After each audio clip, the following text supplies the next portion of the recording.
আমার বেশি লাভ হয় নাই, যদিও ফেসবুকে আমার 7টা ফলোয়ার্সই ছিল তখন, বাট হুট করে ফেসবুকে 7টা ফলোয়ার, হ্যাঁ ফেসবুকে 15 হ্যাঁ, আর এখন কত?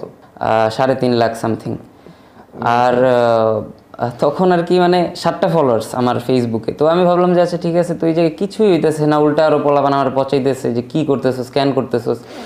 তো হুট করে মানে আমি বন্ধ করে দিছিলাম জিনিসটা রোজার মাসে, যে রোজার মাস এখন না তো বুংচুং করলে হইব না, এখন একটু আসলে ভালো হয়ে যাওয়া উচিত। তো তখন আমি যখন বাদ দিয়ে দিই, আবার রোজার মাস পরে যখন আবার আমি ঢুকি টিকটকে মানে মিউজিক্যালিতে, তখন দেখি যে মানে অনেক নোটিফিকেশান। তো আমি যখন আমার প্রোফাইলে ক্লিক করে আমি পুরোই শকড, আমার 1000 ফলোয়ার। মানে কিভাবে সম্ভব, একটা ভিডিওতে 10,000 ভিউ আসছে, 1000 ফলোয়ার হয়ে গেছে। তখন আমার ভিতরে একটা ফিলিং আসলো যে শালার এতদিন ধরে আমি ফেসবুকে যেগুলো শেয়ার দিতেছি ওই সেমগুলোই কিন্তু এই জায়গায়, তো ফেসবুকে তো বাড়তেছেই না, এই জায়গায় বাড়তেছে, মানে এটাও একটা সোশ্যাল